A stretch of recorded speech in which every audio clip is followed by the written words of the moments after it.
Bismillahirrahmanirrahim. Assalamualaikum warahmatullahi wabarakatuh. Alhamdulillahi ala ihsani wa syukru lahu ala taufiqihi wa amtinani. Asyhadu an la ilaha illallah wahdahu la syarika lahu ta'ziman li sya'ni. Wa asyhadu anna Muhammadan abduhu wa rasuluhu ad-da'i ila ridwani. Allahumma salli alaihi wa ala alihi wa ashabihi wa ikhwani. Hadirin dan hadirat yang dirahmati Allah Subhanahu wa taala, kita lanjutkan pembahasan kita dari pembahasan kitab Sahih Al-Bukhari dan kita masuk pada bab ke-66, bab abwalil ibil wad dawabi wal ghanami wa marabidha. Bab tentang kencing onta dan kencing hewan-hewan berkaki empat, kemudian kencing kambing dan juga tentang kandang-kandang kambing. Kemudian kata Imam Al-Bukhari, wa shalla Abu Musa fi daril barid wasirqin wal bariyatu ila jambihi. Dan Abu Musa radhiyallahu anhu salat di Darul Barid. Darul Barid, Al-Barid maksudnya tempat yang terletak di lokasi penghujung suatu kota. Dahulu di situ utusan-utusan mampir di situ. Ya, sehingga disebut dengan Darul Barid. Dan di lokasi tersebut Abu Musa Al-Asy'ari radhiyallahu anhu salat, sementara di sekitar dia ada sirqin. Sirqin itu adalah kotoran-kotoran dawab, yaitu kotoran misalnya hewan-hewan ya.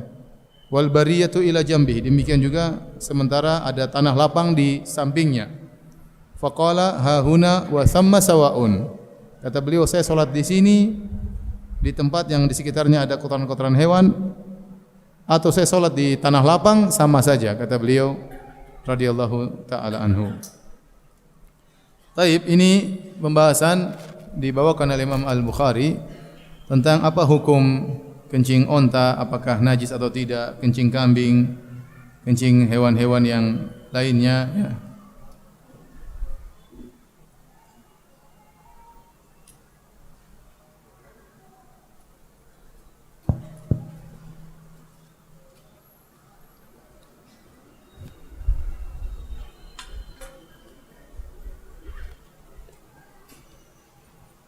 Kalau kita berbicara tentang kencing ya, jadi ada kencing,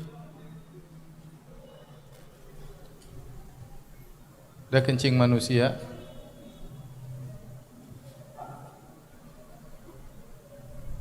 kencing hewan. Kencing hewan ada dua,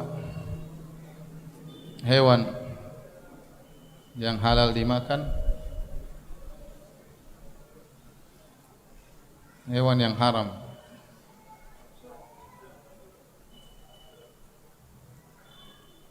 Bagaimana dengan kencingnya? Adapun kencing manusia, maka ini ijma' ulama bahwasanya kencing manusia najis. Ini ijma' ulama najis. Najisnya ya, dalilnya apa? Dalil tentang hadis yang sudah lewat tentang orang yang diadab kubur, yang kata Nabi SAW di antaranya fakana la yastatiru minal bauli wa kana la yastatiru min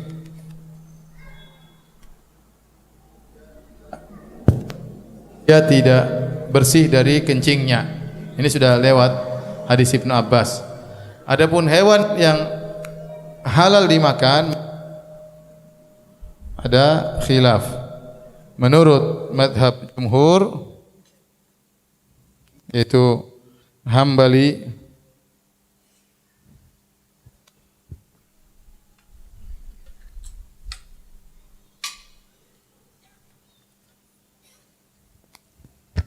dan Maliki, bahwasanya tidak najis.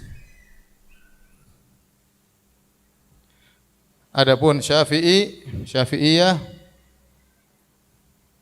hukumnya najis berdasarkan keumuman Sabda Nabi, al-baul. Dalam hadis, keumuman hadis dari hadis tentang seorang yang diadab di kuburan, kata Nabi, wa kanal akhar la yastatiru minal baul. Adapun yang satunya dia tidak bersih dari kencing. Kata Imam Syafi'i, al-baul di sini alif lam menunjukkan keumuman. Berarti semua kencing hukumnya najis berdasarkan keumuman hadis tadi. Adapun hewan yang haram dimakan, contohnya apa? Contohnya anjing, contohnya babi, contohnya himar, ya. Maka ini juga ada khilaf. Khilaf. 4 mazhab najis. Adapun mazhab Imam Bukhari, Al-Bukhari, kemudian Asy-Sya'bi, Ibnu Ulayyah,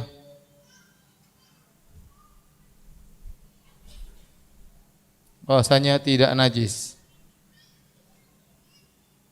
Di antaranya kencing kucing. Di antaranya kencing apa? Kencing kucing. Jadi kita tahu inilah khilaf tentang masalah apa? Kencing, ya. Adapun hewan yang halal dimakan, pendapat yang lebih kuat, pendapat jumhur, bahwasanya tidak najis. Kenapa? Akan datang hadis-hadis menunjukkan bahwasanya kencing onta tidak mengapa, diminum bahkan. Kalau najis nggak mungkin diminum. Kemudian tadi Nabi memerintahkan sholat di kandang kambing, dan kandang kambing tidak akan luput dari kencing kambing. Ya, kambing nggak ada WC-nya, kemudian kalau mau kencing ke WC dulu, enggak. Dia di kandang ada kemungkinan terkena air kencing kambing dan orang boleh sholat di situ, tidak jadi masalah, berarti tidak najis, ya. Masalah kotor itu lain urusan. Tapi kalau najis atau tidak, belum tentu semua yang kotor itu apa? Najis. Ini sudah sering kita sampaikan, ya. Ada misalnya stik basi, najis atau tidak? Tidak.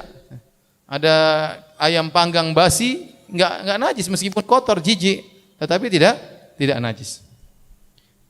Adapun al-baul di sini menurut jumhur ulama, alif lam di sini alif lam al-ahdiyah. Bukan lil istighraq, tetapi al-ahdiyah artinya adapun orang tersebut dia tidak bersih dari kencing, maksudnya kencingnya dalam sebagian riwayat min baulihi, dari kencingnya itu kencing manusia. Karena Nabi sedang berbicara tentang manusia, bukan tidak bersih dari kencing segala kencing. Oleh karena dalam hal ini pendapat Al-Imam Syafi'i rahimahullah kurang kuat. Lebih kuat pendapat jumhur bahwasanya kencing yang najis cuma kencing apa? Manusia. Adapun kencing hewan-hewan yang boleh dimakan maka tidak najis. Bagaimana dengan kencing hewan yang haram dimakan? Maka Imam Al-Bukhari berpendapat tidak najis juga. Termasuk kencing anjing, kencing babi, kemudian kencing misalnya kencing kucing, ya. Menurut Imam Bukhari tidak najis. Ya. Namun jumhur ulama mengatakan najis. Kenapa? Karena dalam hadis Nabi SAW pernah kita sampaikan waktu Nabi ingin beristijmar, Nabi didatangkan dengan raus. Raus itu kotoran himar. Maka kata Nabi tolak. Kata Nabi fa innaha rijs. Ini najis. Berarti ada dalil nas bahwasanya rausul himar, kotorannya himar itu diharamkan dimakan, tidak boleh. Himar itu keledai negeri. Keledai negeri namanya apa? Himar. Kalau kita bilang dongki, ya. Yang halal dimakan keledai liar, al-himar al-wahshi, di antaranya kuda zebra. Kuda zebra itu himar al-wahshi, keledai apa keledai? Keledai liar itu halal dimakan, al-himar al-wahshi. Tapi al-himar al-ahli dulu di awalnya halal, kemudian tatkala perang Khaybar diharamkan, al-himar al-ahli diharamkan. Waktu para sahabat sedang perang Khaybar, mereka sedang kelaparan, kemudian mereka masak himar, mereka sembelih, mereka masak di tungku, mereka nyalakan, sudah siap makan, tiba-tiba ada pengumuman, ketahuilah bahwasanya keledai negeri haram. Bukan diharamkan sebelum disembelih, setelah siap disajikan. Ujian bagi para sahabat, akhirnya mereka buang semuanya. Dan ternyata waktu Nabi istijmar, waktu hadis seorang sahabat mendatangkan batu, 2 batu, satunya kotoran keledai yang sudah kering untuk istijmar. Kemudian Nabi menolak, kata Nabi fa innaha riks atau fa innaha rijs, ini najis.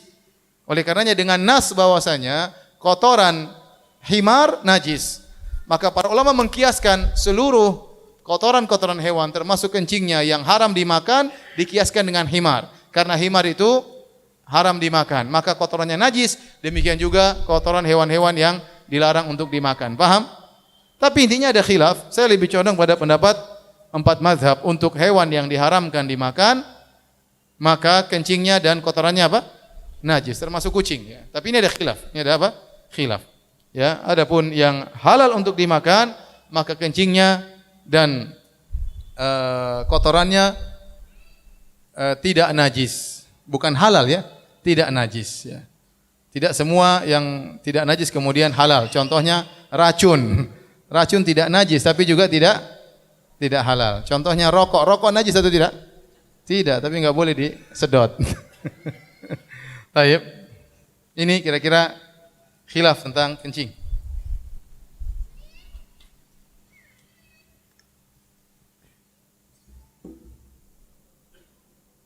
Di antara dalil yang dibawakan oleh Imam Al-Bukhari bahwasanya kencing seluruh hewan mau haram dimakan atau halal dimakan adalah tidak najis, kisah Abu Musa Al-Asy'ari. Ya, jadi beliau membuat bab abwalil ibil, bab tentang hukum kencing onta. Wad dawabi, dan kencing hewan-hewan dawab. Dawab kata Ibnu Hajar yaitu zawatul hafir, yaitu yang punya kuku seperti khail, kuda, seperti begol dan hamir. Jadi dawab maksudnya kuda, begol dan hamir. Dan begol dan hamir haram untuk dimakan. Kuda halal, tetapi hamir yaitu keledai haram untuk dimakan. Ternyata menurut Al-Imam Al-Bukhari kotorannya dan kencingnya tidak apa? Tidak najis. Kencingnya tidak najis. Kemudian Al-Imam Al-Bukhari berdalil dengan wa shalla Abu Musa fi Daril Barid. Abu Musa dia pergi ke Darul Barid. Darul Barid itu tadi saya sampaikan suatu rumah tempat peristirahatan utusan-utusan yang mungkin mengirim khalifah, mengirim ke amir. Mereka kirim utusan mampir di rumah tersebut. Rumah tersebut biasanya di daerah perbatasan, jadi letaknya dekat dengan tanah terbuka, tanah lapang terbuka. Nah, Abu Musa Al-Asy'ari waktu itu dia ke situ dan dia salat di situ, sementara di situ ada sirkin atau sirjin, yaitu kotoran-kotoran hewan-hewan. Dan di depannya ada lapangan terbuka, kata Abu Musa Al-Asy'ari, ha huna wa thamma sawa. Salat di sini atau salat di tanah lapang sama saja. Ini dalil bahwasanya dia memandang kotoran-kotoran tersebut tidak najis dan boleh salat di situ. Wallahu alam bisawab. Inilah pendapat Al-Imam Al-Bukhari rahimahullahu taala, dan ini menguatkan Imam Bukhari bukanlah bermadzhab Syafi'i, ya, dan dia tidak bermadzhab dengan madzhab yang khusus. Dalam hal ini dia menyelisih madzhab Syafi'i, dalam hal ini dia menyelisih juga madzhab Hambali. Dia punya madzhab tersendiri, yaitu madzhab Al-Imam Al-Bukhari. Menurut dia kotoran hewan yang haram dimakan pun atau kencingnya tidaklah najis. Dan ini ada salafnya di antaranya Sya'bi dan yang lainnya. Wallahu alam bisawab. Baik. Kita lanjutkan. Di antara dalil yang dibawakan oleh Imam Al-Bukhari adalah hadis tentang kisah dibunuhnya salah seorang penggembala onta Nabi sallallahu alaihi wasallam. Hadisnya sebagai berikut. Qala haddatsana Sulaiman bin Harb. Kata Imam Al-Bukhari telah menyampaikan kepada kami Sulaiman bin Harb. Qala haddatsana Hammad bin Zaid an Ayyub an Abi Kilabah an Anasin, dari Abu Kilabah rahimahullah, dari Anas bin Malik radhiyallahu anhu qala, beliau berkata, qadima unasun min Uqlin aw Urainah. Datang sekelompok orang dari suku Uql atau dari suku Urainah. Dalam sebagian riwayat Uql wa Urainah, dari dua suku Uql dan suku Urainah. Dalam sebagian riwayat disebutkan Urainah 3 orang, Uql 4 orang. Ya, ada yang mengatakan 8 orang. Jadi mereka sekitar 7 atau 8 orang. Mereka datang ke kota Madinah. Fajtawul Madinah. Lantas mereka tidak cocok tinggal di Madinah. Apakah tidak cocok karena cuacanya? Ya, orang tinggal di kota Madinah dahulu pasti kena demam. Hummal Madinah.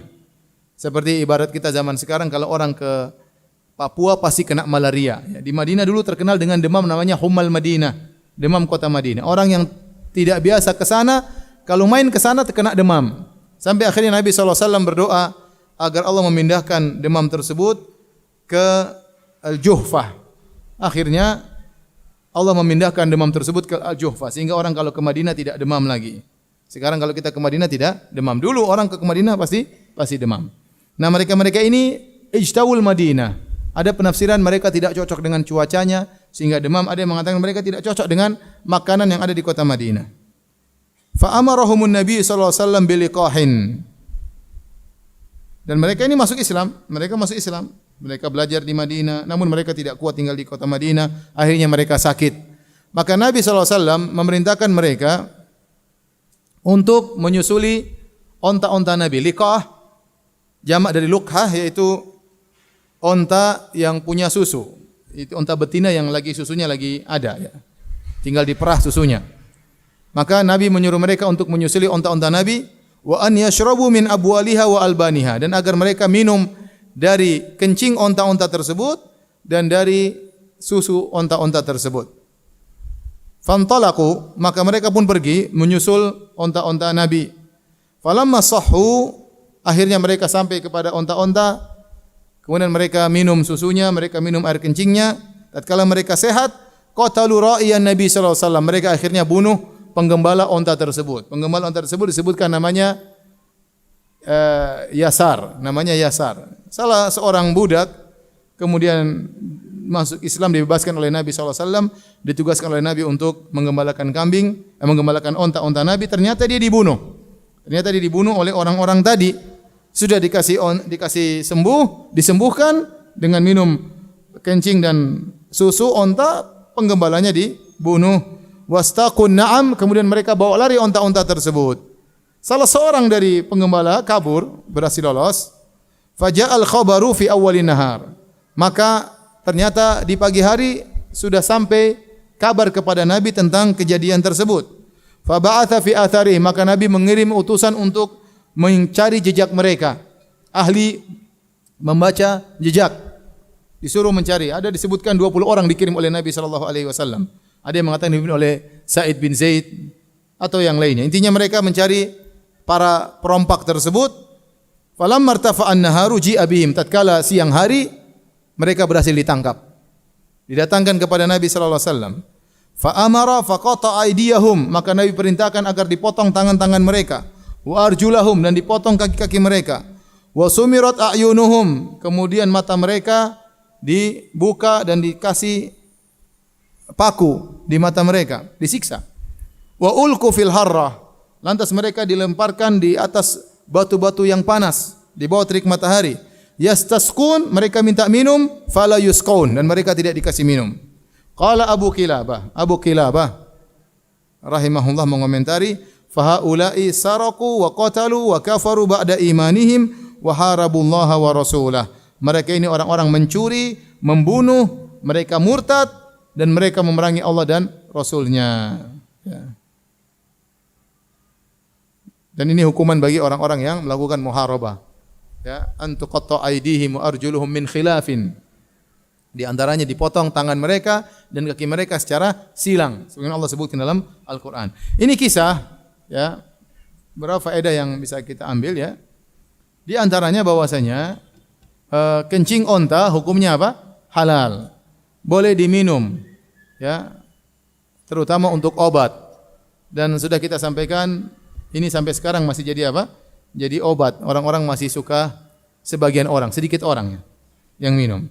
Terakhir saya dengar kabar kawan saya, dia kena kanker usus. Kemudian saya kunjungi dia di rumahnya beberapa kali. Beberapa bulan kemudian saya telepon dia. Tiba-tiba dia minta pengajian. Wah, itu kurus banget, padahal badannya besar, gitu, kurus banget. Kemudian saya tahu dia berobat di antaranya dengan minum kencing onta. Beberapa bulan kemudian, alhamdulillah sudah sehat dan sudah beraktivitas lagi. Ya.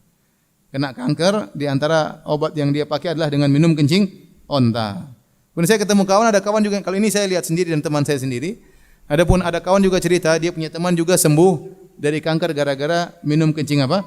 Onta. Jadi kencing onta memang obat, ya. Terbukti ada beberapa orang sembuh dari kanker gara-gara dengan izin Allah minum kencing onta. Tetapi ya baunya kayak apa ya? sangat bau ya. Dan kencing onta pernah saya sampaikan lebih mahal daripada susu onta. Saya pernah beli kencing onta botol segini 30 real. Saya bilang mahal Pak, kurangi dong. Ya udah 25 real. Dapat korting 5 real, akhirnya jadi 20 real. 20 real segini. Sementara susu segini mungkin cuma 5 real. Saya protes sama penggembalanya. Saya bilang, antum kok susu murah, kencing onta kok mahal? Kata dia, ya akhi, kencing onta ini susah kita dapatkan. Ini onta jantan ini tidak kencing kecuali jam 1 malam, saya tungguin dia. Akhirnya saya beli 2. Kawan saya beli, bukan saya beli. Kawan saya beli, saya bawa 1, kawan saya bawa 1. Kita pulang, saya masukkan di kulkas. Biar seger. Di kulkas. Teman saya bawa pulang ke kamarnya. Saya buka kulkas ragu-ragu, minum enggak? Enggak lah. Akhirnya teman saya minum pagi-pagi. Pagi-pagi minum, sorenya kita ketemu menjelang maghrib. Ustaz tadi minum enggak? Enggak. Ustaz saya minum pagi, sampai sekarang masih kerasa Ustaz. Jadi rasanya itu bertahan. Alhamdulillah saya enggak minum ya. Jadi ya mungkin obat, ya, jelas obat, ya, buktinya ada orang-orang yang sembuh. Jadi ini dalil bahwasanya kencing onta bukanlah najis.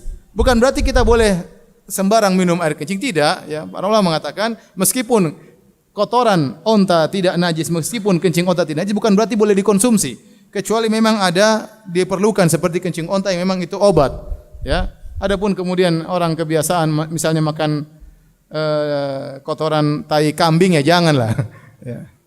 Jangan. Kalau nggak ada keperluan ngapain? Nggak ada. Karena meskipun tidak najis bukan berarti boleh dikonsumsi. Adapun kencing onta memang ada dalilnya. Adapun yang mengatakan kencing onta tidak najis, maka mereka mengatakan ini darurat, ini pengobatan ya. Maka tapi ini tidak benar. Yang benar bahwasanya kencing onta tidak najis. Oleh karenanya Ibnu Hajar dalam Fathul Bari berusaha membela mazhab Syafi'i. Ibnu Hajar berusaha membela mazhab Syafi'i. Padahal dalil-dalil yang menunjukkan bahwasanya kencing onta, kencing kambing tidak najis sangat banyak, seperti hadis ini, seperti tadi Abu Musa al-Asy'ari salat di tempat yang ada kotoran hewan. Kemudian Nabi mengatakan sallu fi marabidil ghanam, silakan salat di kandang kambing ya. Ini menunjukkan semuanya tidak najis ya, tidak najis. Namun demikianlah Ibnu Hajar dalam hal ini dia berusaha membela mazhab Syafi'i dan dia berusaha berdalil dengan hadis al-baul, kata dia ini umum mencakup seluruh kencing dan itu pendapat yang tidak kuat. Dalam hal ini kita tidak membela Ibnu Hajar, tapi kita bela al-Imam Al-Bukhari rahimahullahu taala. Taib. Adapun kisah mereka ini masuk Islam. Setelah masuk Islam sakit. Dari Uraina dan Uqlin, ya ini sekitar 7 orang. Mereka kemudian pergi disuruh Nabi berobat. Ternyata mereka kurang ajar, sudah sembuh mereka malah bunuh penggembala ontanya. Di situ ada onta Nabi dan ada onta zakat. Dibawa lari sama mereka. Dibawa lari. Akhirnya Nabi suruh kejar. Dan mereka bunuh penggembala Nabi yang bernama Yasar tersebut dengan disiksa. Dipotong tangannya, dipotong kakinya, matanya disiksa, dikasih besi, dipanaskan, ditempelkan di matanya, disiksa. Mereka siksa penggembala onta Nabi SAW. Akhirnya mereka ditangkap dan Nabi menyiksa mereka sebagaimana mereka menyiksa penggembala kambing, penggembala onta Nabi SAW. Dan ini dalil bahwasanya kalau ada sekelompok orang berkomplot untuk membunuh satu orang bersama-sama, maka semuanya dibunuh. Makanya dalam hadis kata Nabi SAW, seandainya penduduk bumi seluruhnya bersekutu untuk membunuh seorang mukmin, satu penduduk dunia bersekutu untuk membunuh satu orang mukmin, la akabbahumullahu finnar. Allah akan masukkan mereka semuanya dalam neraka jahanam. Karena bagaimana nilainya darah seorang mukmin. Mereka 7 orang karena mereka sama-sama membunuh satu orang ini, mereka semuanya disiksa oleh Nabi sallallahu alaihi wasallam. Siksanya tadi dipotong kakinya, tangan kanan dengan kaki kiri atau sebaliknya tangan kiri dengan kaki kanan. Kemudian di matanya ditusuk dengan paku atau dibuat celak dari besi yang dipanaskan ditempelkan di mata mereka. Kemudian mereka kehausan minta minum, tidak dikasih minum, dibiarkan dijemur di bawah terik matahari sampai meninggal dunia. Maka khilaf di kalangan para ulama bagaimana hukum menyiksa dengan cara seperti ini. Ada yang mengatakan ini sudah mansukh dengan adanya qisas, ada yang mengatakan ini tetap berlaku kalau mereka membunuh seperti cara itu, boleh kita membalas dengan cara demikian. Intinya ada khilaf di kalangan para ulama, ini pernah terjadi di zaman Nabi SAW. Namun banyak ulama mengatakan ini sudah mansukh dengan ayat-ayat qisas dan kita dilarang menyiksa dengan cara demikian. Wallahu taala alam bisawab.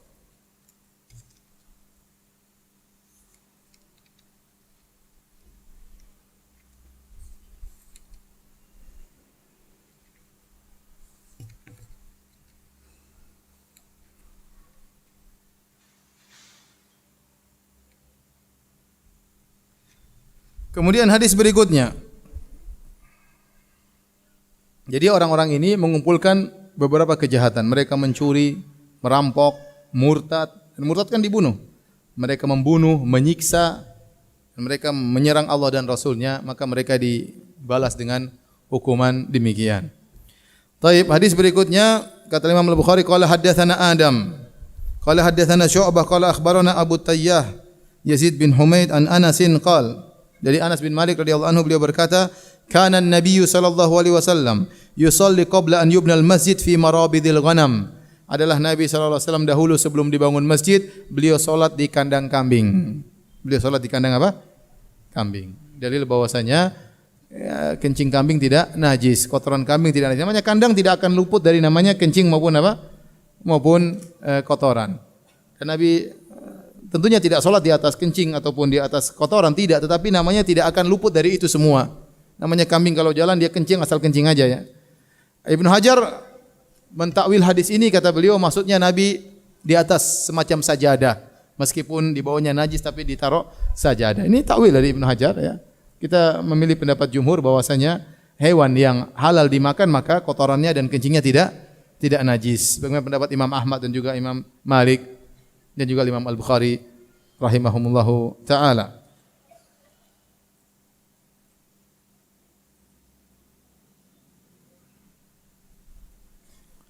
Taib. Adapun kandang onta maka Nabi melarang. Nabi melarang salat di ma'atinil ibil. Rasulullah SAW melarang salat di kandang onta atau tempat diikatnya onta. Kan disebutkan dalam hadis al-ibil khuliqat minasyayatin.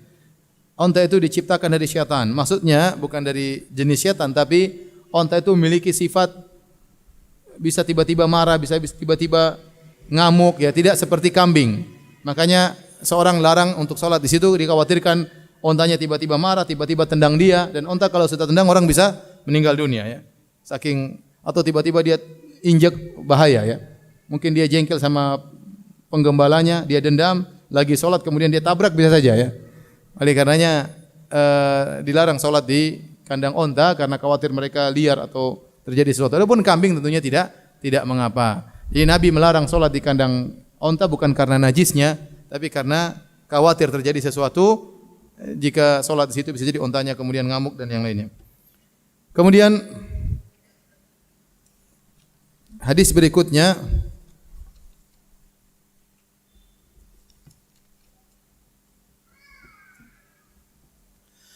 bab ma yaqa'u minan najasat fis samni wal ma. Bab tentang najis yang jatuh di minyak atau air. Wa qala Az-Zuhri, berkata Az-Zuhri rahimahullahu taala, la ba'sa bil ma ma lam yughayyirhu ta'mun aw rihun aw launun. Tidak mengapa air selama tidak terubah rasanya atau terubah baunya atau terubah warnanya. Jadi menurut Az-Zuhri kalau ada najis jatuh di air, dilihat apakah airnya berubah rasanya atau baunya atau warnanya. Kalau salah satu ini sudah ada, berarti air tersebut ternajisi. Maka tidak bisa lagi dipakai untuk bersuci. Tapi kalau ada air kejatuhan najis ternyata tidak berubah rasanya, tidak berubah baunya, tidak berubah warnanya, maka tetap saja suci. Contoh, kita punya kolam renang. Tahu-tahu ada orang yang mandi, kemudian dia kencing dalam kolam renang, anak kecil. Apakah merubah kolam renang tersebut? Tidak, tetap tidak bau air kencing, warnanya tidak menjadi kuning, tidak. Ya. Kemudian tidak juga menimbulkan bau, karena cuma satu orang kencing. Kalau 10 orang kencing, ya itu mungkin Ya, tapi kalau cuma satu orang, maka tatkala najisnya sedikit tidak berubah warna, rasa dan bau, maka air tersebut tetap suci. Boleh untuk berwudu, boleh untuk mandi, boleh. Itu maksud dari perkataan Az-Zuhri. Wa qala Hammad, berkata Hammad, la ba'sa birishil maitah.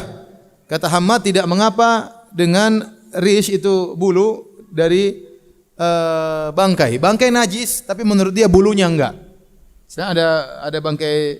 Misalnya ada bangkai burung jatuh mati, bulunya kalau diambil tidak najis menurut Hammad. Karena, dan ini pendapat yang kuat, karena bulu tersebut tidak ada darah padanya. Yang menyebabkan suatu menjadi najis itu karena darah. Kalau darah tersimpan di dalamnya maka menjadi najis. Oleh karenanya kalau ada hewan mati tidak disembelih, hewan tersebut najis. Bangkai jadi najis. Kenapa? Karena darahnya tidak keluar. Berbeda hewan kalau kita sembelih darahnya keluar, maka sudah tidak najis lagi. Nah, bulu bangkai yang najis, bulunya tidak najis. Bulunya tidak najis. Demikian juga waqala Zuhri fi idhamil mauta nahwal fil wa ghairihi. Demikian juga Az-Zuhri berpendapat tentang tulang-tulang hewan-hewan yang bangkai seperti gajah dan yang lainnya. Kata beliau, adraktu nasan min salafil ulama yamtasyituna biha. Aku mendapati orang-orang dari para salaf, min salafil ulama, para salafus saleh dari kalangan para ulama, mereka sisiran dengan tulang-tulang tersebut. Jadi tulang hewan yang sudah kering mereka gunakan untuk sisir. Wa yaddahinuna fiha la yarawna bihi ba'san, dan bahkan mereka menggunakan minyak ya di tulang-tulang tersebut dan mereka memandang itu tidak mengapa. Qala Ibnu Sirin wa Ibrahim An-Nakhai wala ba'sa bi tijaratil aj. Tidak mengapa jual beli gading gajah. Tidak mengapa jual beli gading gajah, berjualan gading gajah karena menurut dia gading gajah tidak najis, tidak najis. Baik. Ini pembahasan tentang masalah tulang hewan atau rambut hewan atau bulu hewan najis atau tidak ya. Yang benar wallahu alam bisawab, maka bulu hewan yang najis atau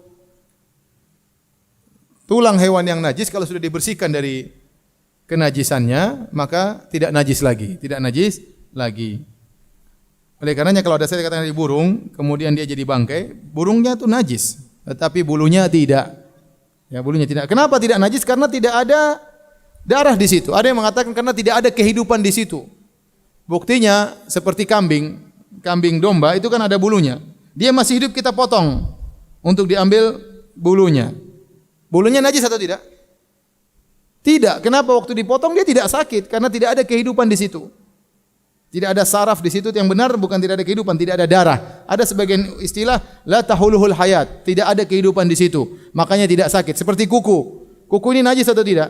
Tidak, karena kita potong enggak sakit. Karena memang situ enggak ada kehidupan di situ, tidak ada darah di situ.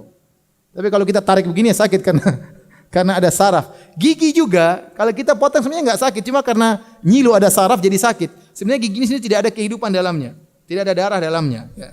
Makanya mereka mengatakan gajah tidak boleh dimakan, tapi giginya itu taringnya itu, gadingnya itu tidak apa-apa, karena itu tidak ada darah di situ, maka tidak najis. Beda kalau kambing, misalnya antum berburu kambing lagi lari kemudian antum lempar parang kena kakinya, maka potongan kaki tersebut bangkai, tidak boleh.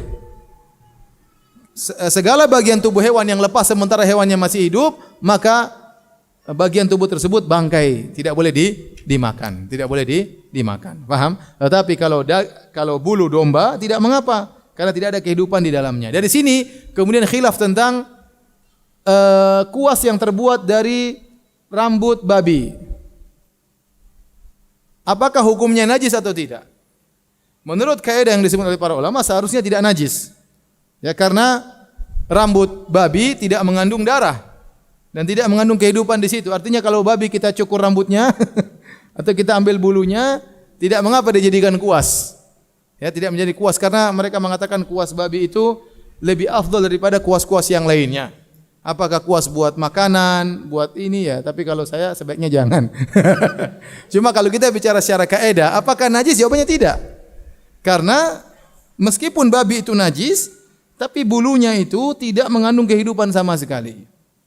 Tidak mengandung kehidupan sama sekali. Sebagaimana tadi kuku, sebagaimana gigi, sebagaimana rambut, sebagaimana bulu, sebagaimana bulu burung tadi yang telah kita sebutkan. Ini pendapat para salaf dan ini pendapat yang dipilih oleh Al-Imam Al-Bukhari rahimahullahu taala. Adapun air, ya air kalau tercampur dengan najis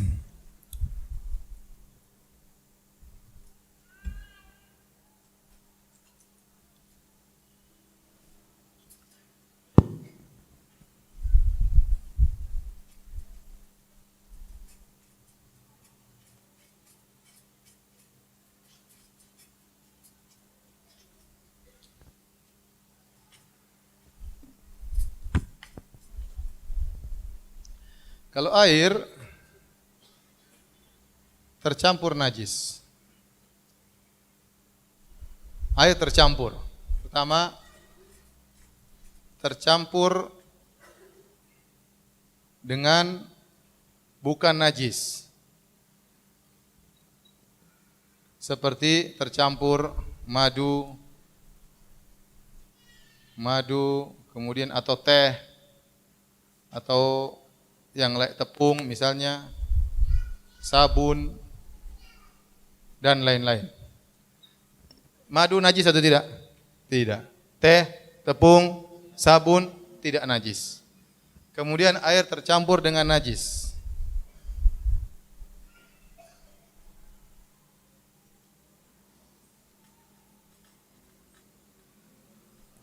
Nah, kalau tercampur dengan najis ada dua kondisi.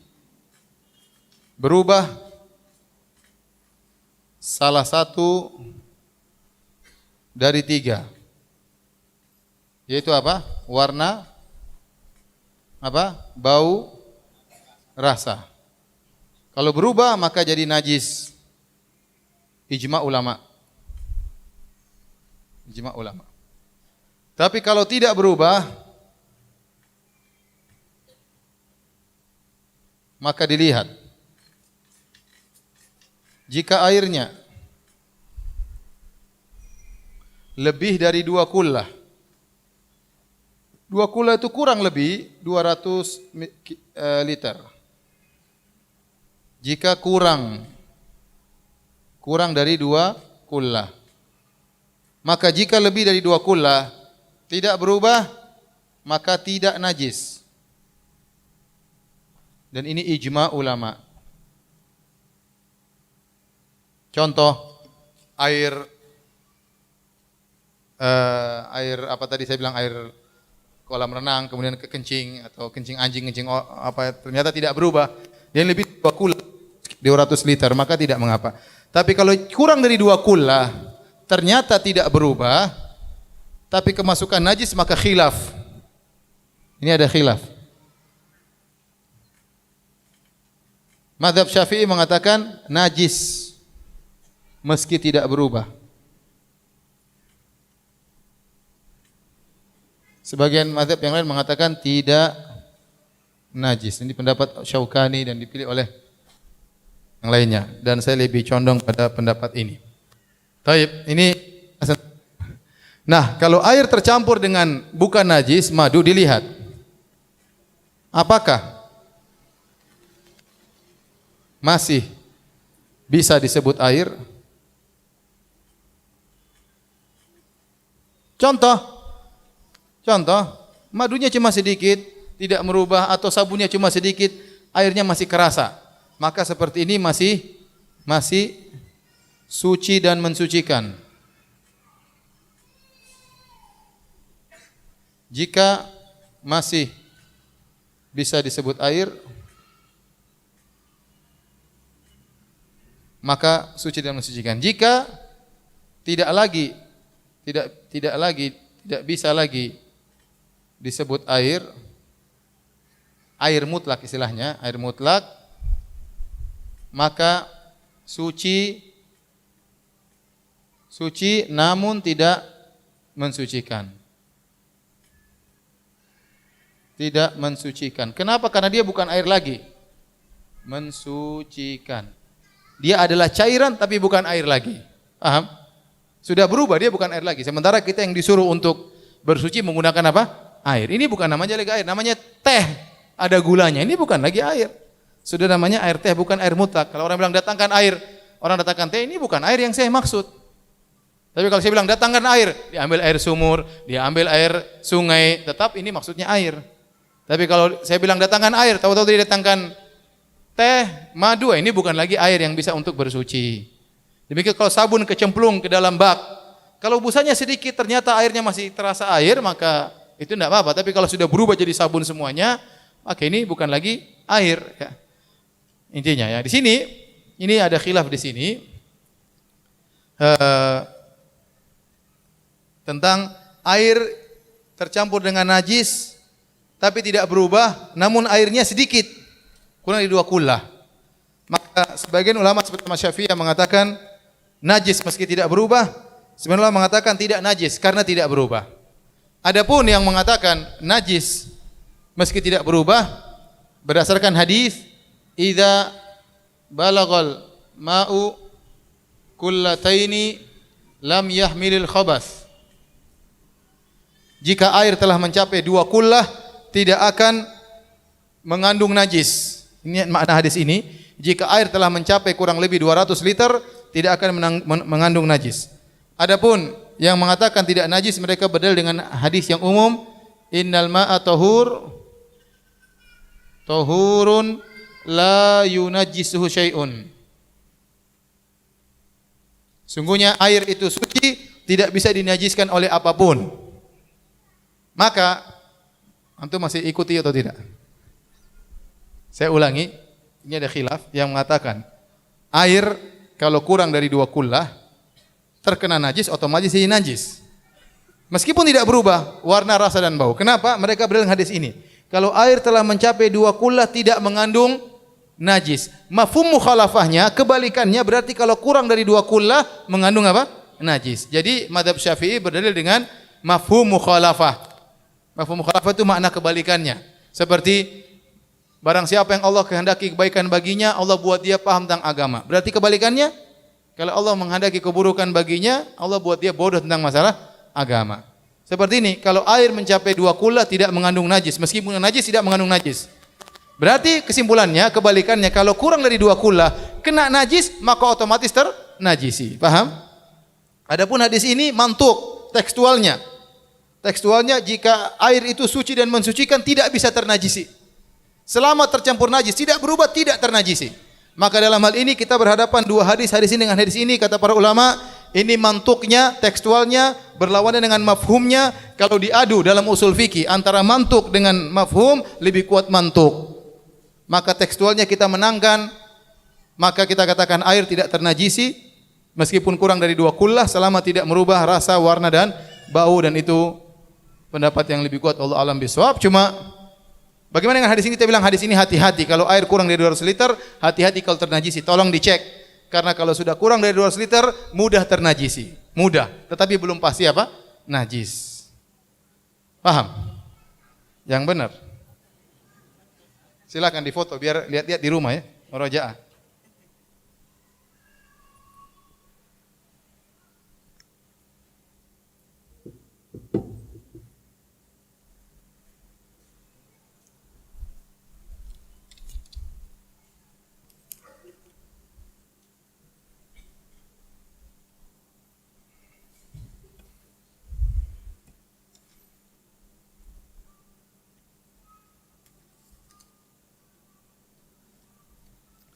Baik, kita lanjut, masih 2 hadis lagi. Biar cepat selesai. Qala haddatsana Ismail. Qala haddatsani Malik. An Ibn Shihab, an Ubaidillah bin Abdullah bin Utbah bin Mas'ud, an Ibni Abbas, an Maimunah. Zaujin Nabi sallallahu alaihi wasallam, istri Nabi sallallahu alaihi wasallam. Anna Rasulullah sallallahu alaihi wasallam su'ila an fa'ratin saqatat fi samnin. Nabi ditanya tentang tikus jatuh di samen. Samen itu minyak. Minyak ya. Faqala, minyak yang agak padat ya. Faqala alquha wa ma haulaha fatrahuhu.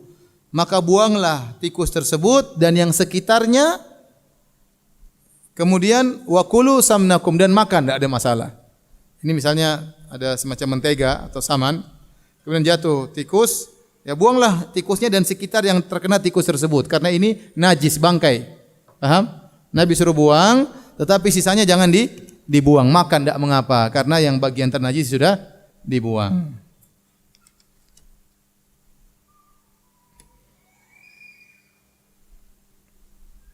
Jadi yang repot kalau cairan langsung bisa beredar, tapi kalau dia agak kaku seperti mentega atau samen, itu minyak yang kaku, mudah untuk kita ambil sekitarnya, atau baru jatuh bisa kita selamatkan. Tapi kalau sudah cairan dan lama, ya sudah, berarti najisnya sudah tersebar, maka buang seluruhnya. Buang seluruhnya, jangan dimakan. Taib, hadis berikutnya. Azan kah? Qala haddatsana Ali bin Abdullah, qala haddatsana Ma'an, qala haddatsana Malik an Ibnu Syihab, an Ubaidillah bin Abdullah bin Utbah bin Mas'ud an Ibni Abbas an Maimunata. Anna Nabi sallallahu alaihi wasallam su'ila an fa'ratin saqatat fi samnin. Nabi sallallahu alaihi wasallam ditanya tentang tikus yang jatuh di samen. Faqala khudhuha wa ma haulaha fatrahuhu. Ambillah ambillah tikus tersebut dan ada yang apa yang di sekitarnya dan buanglah, ya.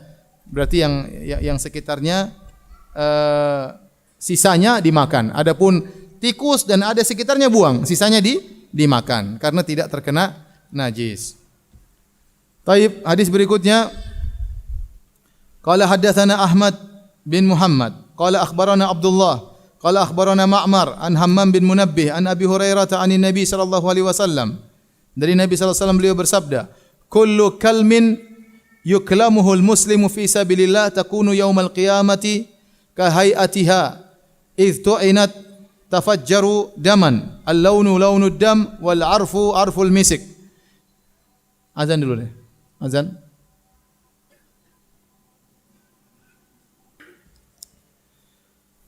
Kita lanjutkan. Nabi sallallahu alaihi wasallam bersabda, kullu kalmin yuklamuhul muslim fi sabilillah. Setiap luka yang seorang muslim terluka, ya, di badannya tatkala berjihad di jalan Allah, takunu yaumal qiyamati kahayatiha itu inat, maka kondisi luka tersebut pada hari kiamat seperti kondisi ketika dia pertama kali tertusuk atau terobekkan dengan pedang.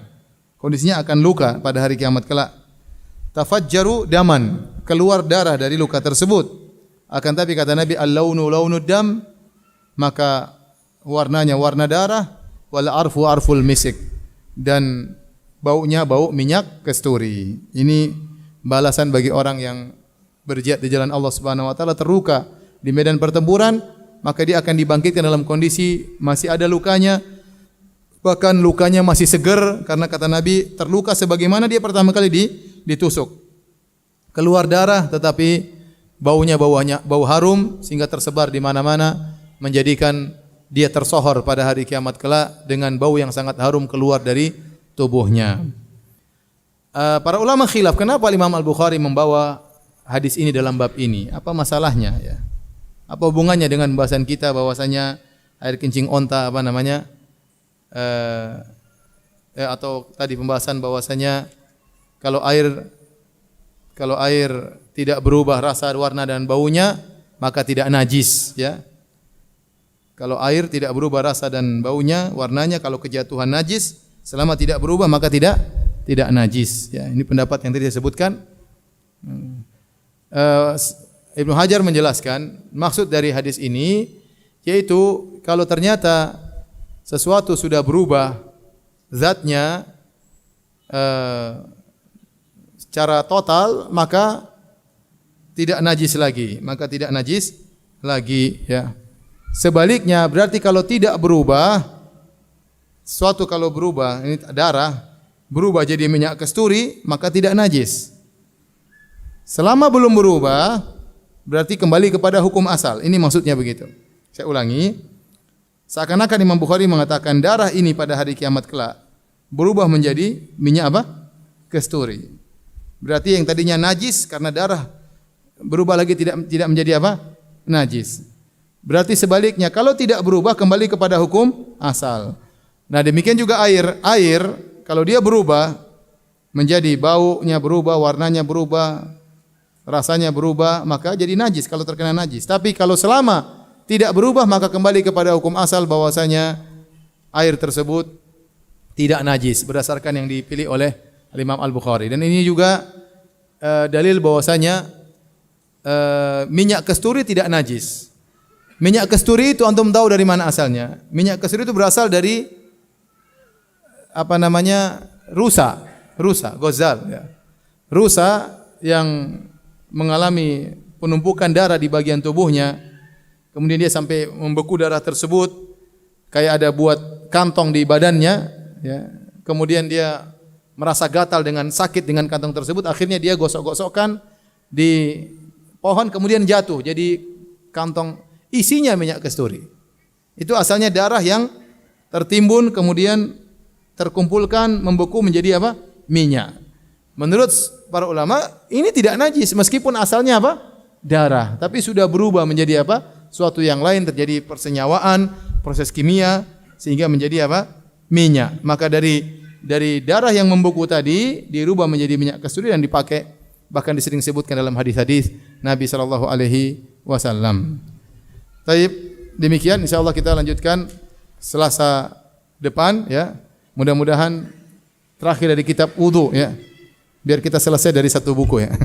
Ramadan sudah masuk bab yang lain mudah-mudahan ya. Baik.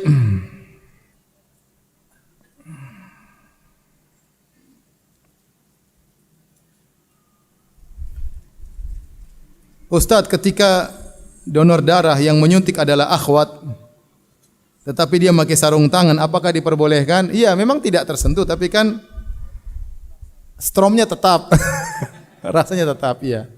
Ya kalau bisa jangan akhwat, cari yang laki-laki, kecuali darurat, kecuali apa?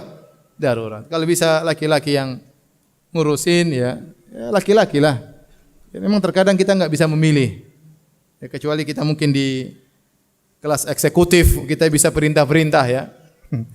Sebenarnya saya pernah dioperasi, saya bilang laki-laki yang ngurus. Keteter lah apalah laki-laki yang ngurus ya. Bukan perempuan ya. Kalau memang kita bisa minta, maka kita minta. Tapi kalau enggak ada pilihan darurat ya, apa boleh buat ya. Apa salat sunnah membaca doa iftitah? Iya. Hukum asalnya salat sunnah dan salat wajib hukum asalnya adalah sama dalam segala hal sampai ada dalil yang membedakan. Di antara hal yang tidak ada dalil membedakannya adalah doa iftitah. Oleh karenanya sebagaimana salat wajib disunahkan doa iftitah, demikian juga salat sunnah disunahkan untuk baca doa iftitah. Apa hukumnya seorang wanita yang sedang haid mengikuti kajian? Apakah boleh berada di dalam lingkungan masjid? Ini masalah khilafiyah. Jumhur ulama mengatakan tidak diperbolehkan. Sebagian ulama seperti mazhab Hanabilah membolehkan masuk ke masjid kalau keperluan sebentar tidak lama. Namun pendapat yang lain seperti Zahiriyah dan yang lainnya berpendapat bahwasanya tidak mengapa karena yang dilarang adalah ternajisi masjid. Selama wanita tersebut bisa memakai pembalut dan darahnya tidak kena masjid maka tidak mengapa. Wallahu alam bishawab.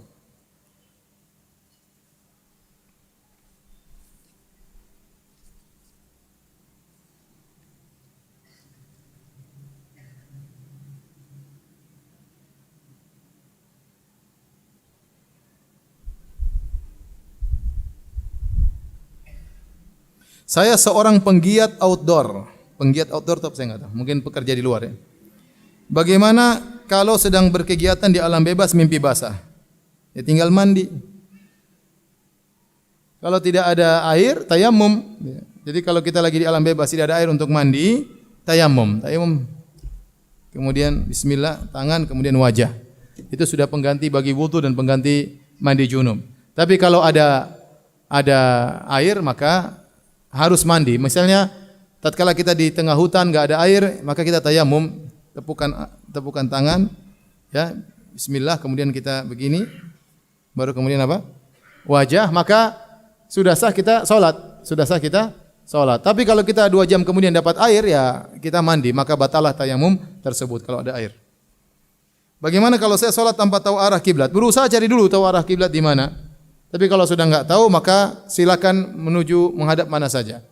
Walillahil masyriq wal maghrib fa aina ma tuwallu fa thamma wajhullah. Milik Allah timur dan barat, dimanapun kau mengarahkan maka disitulah wajah Allah. Tidak jadi masalah kalau seorang tidak tahu di mana kiblat, tapi dia harus berusaha cari dulu kira-kira di mana, dengan melihat matahari, dengan melihat bintang, mungkin mana kalau di Indonesia mana arah barat.